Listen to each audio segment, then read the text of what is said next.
बांकीपुर उपचुनाव से जुड़ी बड़ी खबर, इस वक्त का अपडेट। बांकीपुर उपचुनाव से जुड़ी जानकारी, 5272 वोट से आगे चल रहे हैं प्रशांत किशोर। बीजेपी उम्मीदवार तीसरे नंबर पर हैं, तो 9 राउंड के बाद प्रशांत किशोर आगे बढ़त हुए 5272 वोट से आगे चल रहे हैं।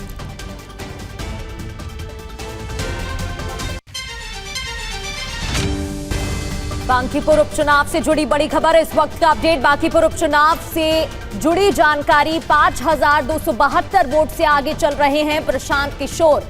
बीजेपी उम्मीदवार तीसरे नंबर पर हैं, तो 9 राउंड के बाद प्रशांत किशोर आगे बढ़त हुए 5272 वोट से आगे चल रहे हैं।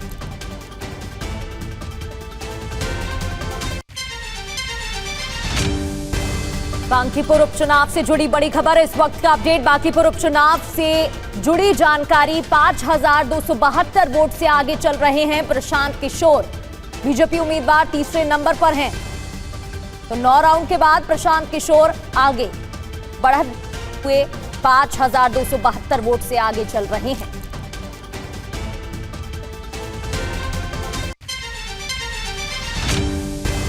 बांकीपुर उपचुनाव से जुड़ी बड़ी खबर, इस वक्त का अपडेट। बांकीपुर उपचुनाव से जुड़ी जानकारी, 5272 वोट से आगे चल रहे हैं प्रशांत किशोर। बीजेपी उम्मीदवार तीसरे नंबर पर हैं, तो 9 राउंड के बाद प्रशांत किशोर आगे बढ़त हुए 5272 वोट से आगे चल रहे हैं।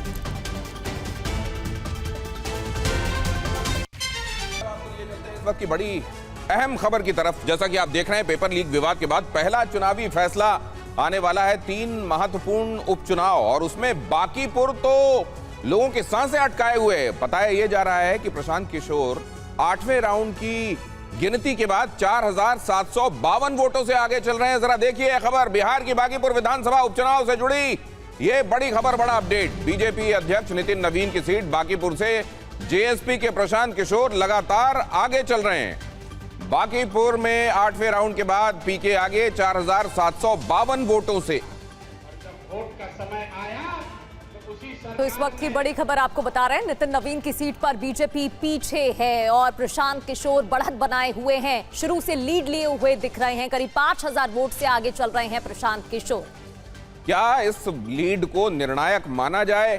कितने राउंड की गिनती अभी बची हुई है, ये देखते हुए आगे, हालांकि अभी तक ये देखने को मिला है कि नितिन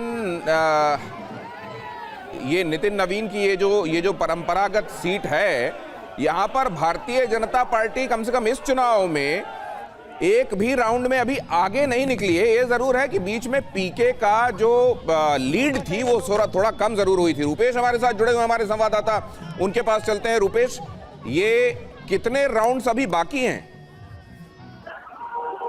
कुल मिलाकर 31 राउंड की गिनती हुई है। 8 राउंड की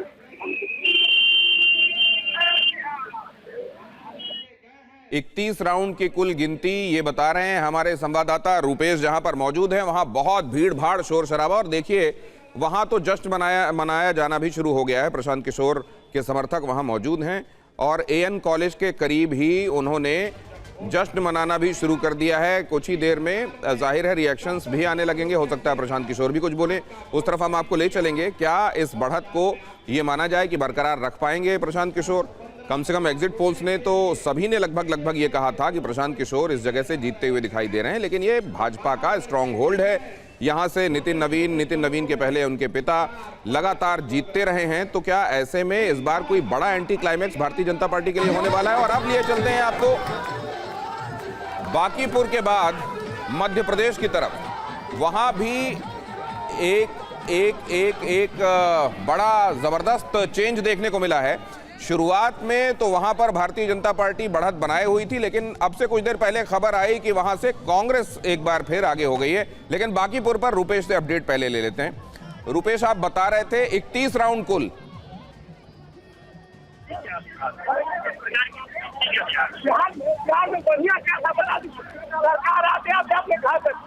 रुपेश, आवाज आ रही है आपको?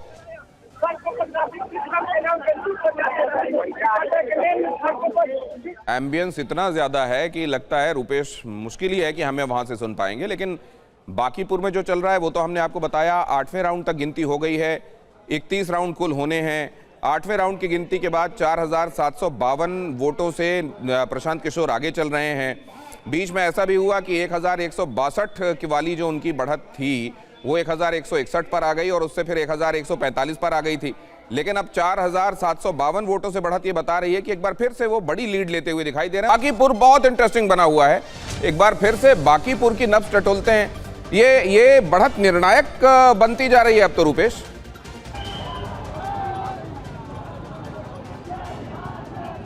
देखिए, बिल्कुल निर्णायक बढ़त की तरफ बढ़ते हुए कह सकते हैं, क्योंकि 31 राउंड तक वोटों की गिनती होनी है।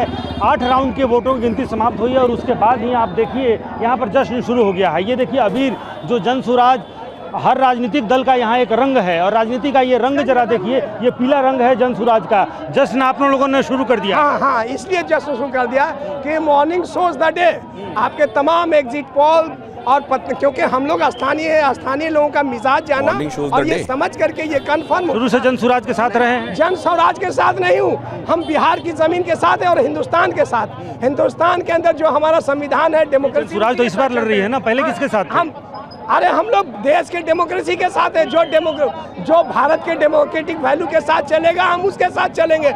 हम किसी का बंधुआ मजदूर। क्या आपको लग रहा है कि ये परिणाम में भी तब्दील होगा? अभी जो रुझान दिख रहा है, परिणाम आ गया। बांकीपुर की जनता परिणाम दे दिया। मान रहे परिणाम आ गया परिणाम। बिहार बदलाव का आगाज बिहार बह रहा है। बांकीपुर की जनता ने 40 वर्षों की जो राजनीतिक थी, भय की। ऐसा 3 फैक्टर बताइए जिसकी वजह से यहाँ आपकी जीत हुई या हो रही है। ये आप ये चीज़ समझ सकते हैं कि जब से 2025 में विधानसभा चुनाव होने के बाद जो सरकार बनी, यहाँ पे कानून व्यवस्था पूरी चरमराई हुई है और प्लस जो भ्रष्टाचार, कानून व्यवस्था, भ्रष्टाचार और जो छात्रों पे जो लाठी हमेशा चल रही है। मात्र ये 3 कारण मैं आपको दे रहा हूँ, ये मुख्य कारण है। ये जरा जश्न की स्थिति यहाँ पर देखिए। अभी 8 राउंड के वोटों की गिनती हुई है और उसके बाद ही ये स्थिति है। पूरे ये काउंटिंग सेंटर के बाहर और वहाँ से लेकर के यहाँ तक यहाँ जश्न का माहौल है। पीले रंग का जो गुलाल है वो यहाँ पर एक दूसरे को लगाकर बधाइयाँ देने का जो तांता है, जो सिलसिला है वो शुरू हो चुका है। जय बिहार के नारे लगने लगे हैं। शुरू में जय श्री राम के नारे लगाने वाले कई पोलिंग जो एजेंट्स हैं वो यहाँ से निकल करके, पोलिंग सेंटर से निकल करके और वापस जाने लगे हैं। ये भी हम लोगों ने देखा कि बीजेपी के जो पोलिंग एजेंट्स हैं वो पोलिंग का ये जो काउंटिंग सेंटर है वहाँ से निकल करके जाने लगे हैं। और पूरी सड़क पर अगर आप देखेंगे आगे से लेकर के और इन कॉलेज के सामने तक, वहाँ आपको जय बिहार जो कि एक नारा है, जनसुराज का नारा है, जय श्री राम। बिल्कुल रूपेश, अभी से जश्न मनाते हुए यहाँ पर दिखाई दे रहे हैं लोग, लेकिन अभी शुरुआती रुझान सामने आ रहे हैं। वाकई में ये जीत में तब्दील होता है या नहीं, वो देखने वाली बात है। और चौथे राउंड की गिनती में, चौथे राउंड की काउंटिंग में भी प्रशांत किशोर का दबदबा नजर आ रहा है। प्रशांत किशोर आगे चल रहे हैं। रुपेश, ऐसा लग रहा है कि बड़ा उलटफेर यहां पर मुमकिन है बांकीपुर सीट पर।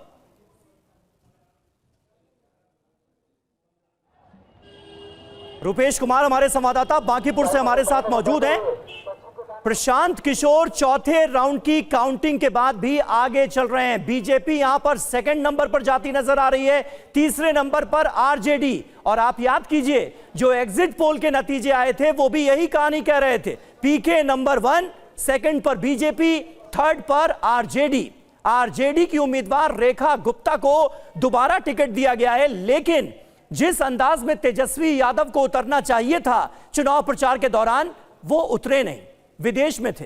2 दिन पहले आए चुनाव से और 2 दिन तक उन्होंने रेखा गुप्ता के पक्ष में चुनाव प्रचार किया। इसको एक बड़ा रीजन भी बताया जा रहा है। यानी सीधी सीधी टक्कर किसके बीच हो गई? प्रशांत किशोर और भारतीय जनता पार्टी के बीच। लेकिन उसके बावजूद प्रशांत किशोर का यहां पर लगातार चौथे राउंड में भी आगे रहना, यह निश्चित तौर पर बीजेपी के लिए बहुत बड़ा झटका माना जा रहा है, क्योंकि यह सीट पिछले 30 सालों से बीजेपी का दुर्ग मानी जाती रही है, बीजेपी का किला मानी जाती रही है। और अब वहां पर प्रशांत किशोर लगातार बढ़त बनाए हुए हैं। रुपेश, अगर आप मुझे सुन पा रहे हैं, इसका सबसे बड़ा रीजन क्या नजर आता है? तमाम एग्जिट पोल के नतीजे भी यही कह रहे थे और अब वही होता हुआ नजर आ रहा है। 4 राउंड की काउंटिंग तो हो चुकी है, आगे कितने राउंड बचे हैं?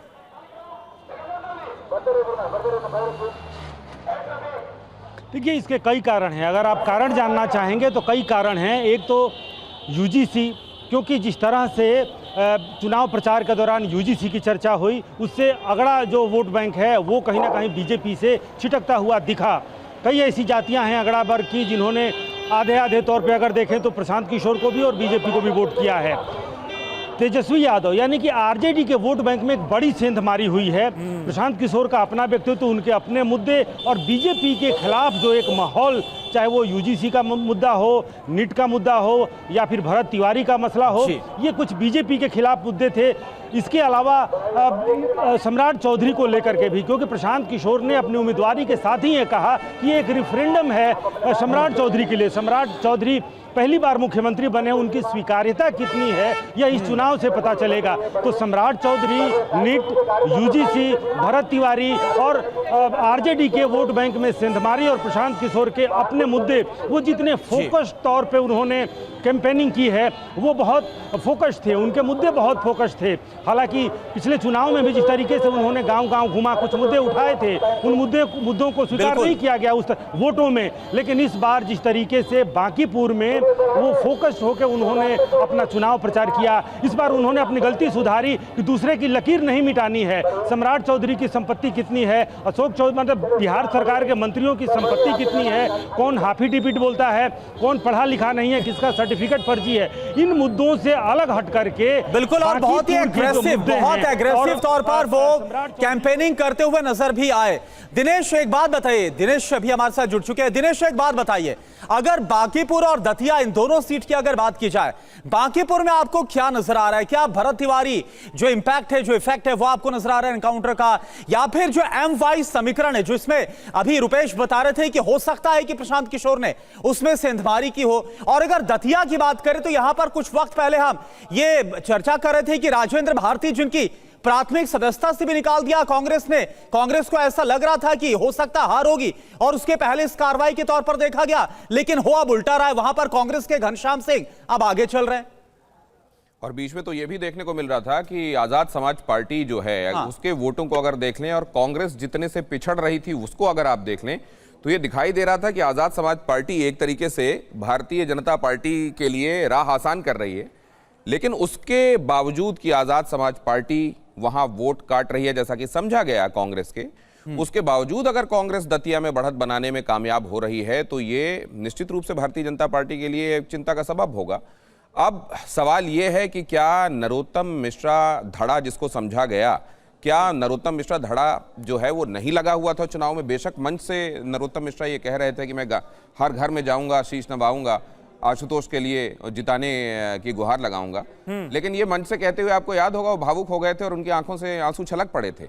तो ये आंसू उनके सपोर्टर्स, नरोत्तम मिश्रा का यहाँ बहुत सपोर्ट बेस है, क्या उनके सपोर्टर्स ने, क्योंकि अपील तो नरोत्तम मिश्रा की तरफ से भी की गई थी कि आप जुट कर आशुतोष को जिताने के लिए कमर कस लें, लेकिन कहीं उनके दिल में खलिश थी क्या कि नरोत्तम जी को टिकट क्यों नहीं मिला? और यहाँ अगर बांकीपुर में आप देखें तो टिकट वाला मसला यहाँ पर भी इंपॉर्टेंट है। अगर यहाँ पर भारतीय जनता पार्टी के पक्ष में ये सीट नहीं जाती है तो निश्चित रूप से टिकट बंटवारे के दौरान जो हुआ था वो दब जाता अगर जीत होती। लेकिन अगर ये नतीजा जो अभिषेक जो पहले जो कैंडिडेट किए गए थे अभिषेक कुमार, उनकी तरफ से जो नॉमिनेशन वापस लिया गया था, आप उसका जिक्र कर रहे हैं।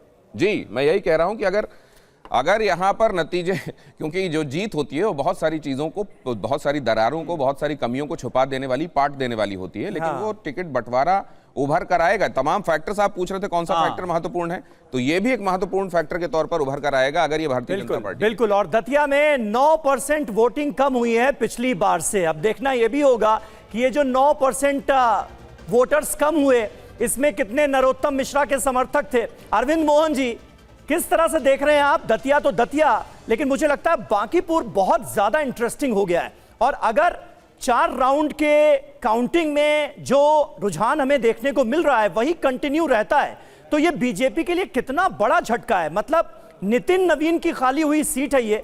नितिन नवीन बीजेपी के अध्यक्ष, 30 सालों से इस सीट पर भारतीय जनता पार्टी के कैंडिडेट विजयी होते रहे, और अब पीके प्रशांत किशोर फैक्टर का इस कदर असर दिखाना कि यह सीट उनकी झोली में जाती हुई नजर आ रही है फिलहाल के रुझानों में। इसे कैसे समझा जाए? देखिए, दतिया में तो भीतरघातों की लड़ाई है। हाँ। इसका भीतरघात ज़्यादा नुकसानदेह साबित हुआ, ये रिजल्ट बताएगा, लेकिन भीतरघात ही लड़ाई का मुख्य पॉइंट रहा वहाँ। लेकिन पटना की लड़ाई जो है वो थोड़ी ज़्यादा मुश्किल है।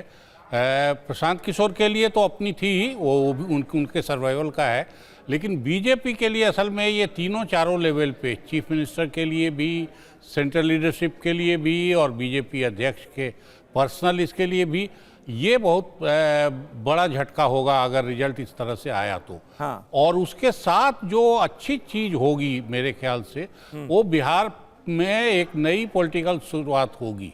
हम सब लोग बिहार को जाति जाति से बहुत ज़्यादा जोड़ते हैं। अगर प्रशांत किशोर जीतते हैं तो ये जाति के डिस्कोर्स का पीछे होना भी एक, काफ़ी समय से बिहार में जाति का डिस्कोर्स सबसे ऊपर रहा है।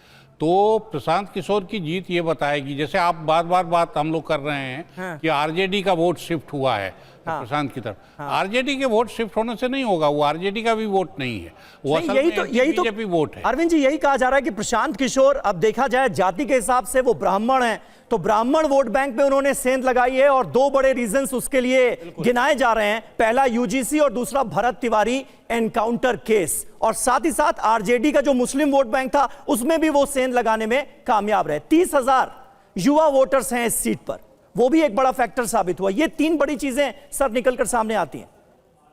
नहीं, ये फैक्टर्स हैं, इन फैक्टर्स जाति आप कोई छोड़िए नहीं, लेकिन मुझे लगता है कि लोगों ने उससे ऊपर उठ के वोट दिया है। अच्छा। और वो वोटर बीजेपी का वोटर है काफ़ी ज़्यादा उसमें, क्योंकि अब तक जो बीजेपी को वोट देते रहे हैं उस किस्म के लोग अगर शिफ्ट नहीं होंगे तो फिर प्रशांत किशोर के लिए ये नतीजा ले आ पाना संभव नहीं होता, या बीजेपी का हारना संभव नहीं होता, क्योंकि सब करके भी रेखा गुप्ता को पिछली दफ़े जो वोट आए हैं वो बीजेपी के आधे से भी कम थे। तो इसलिए बीजेपी का वोट टूटा है, शिफ्ट हुआ है, और वो जाति और संप्रदाय पे भी उससे ऊपर उठ के वोट गया है, और ये मुझे शुभ लगता है कि ये शुभ संकेत है बिहार की पॉलिटिक्स। जी बिल्कुल, तो देखना होगा कि अभी फिलहाल तो प्रशांत किशोर आगे चल रहे हैं, आगे जब पूरे राउंड होते हैं तब इसके बाद क्या नतीजे निकल कर आते हैं। इस बीच एक और सीट का हम रुख कर रहे हैं, गुजरात के मांझलपुर की अगर बात करें तो यहां पर बीजेपी को बड़ी बढ़त है।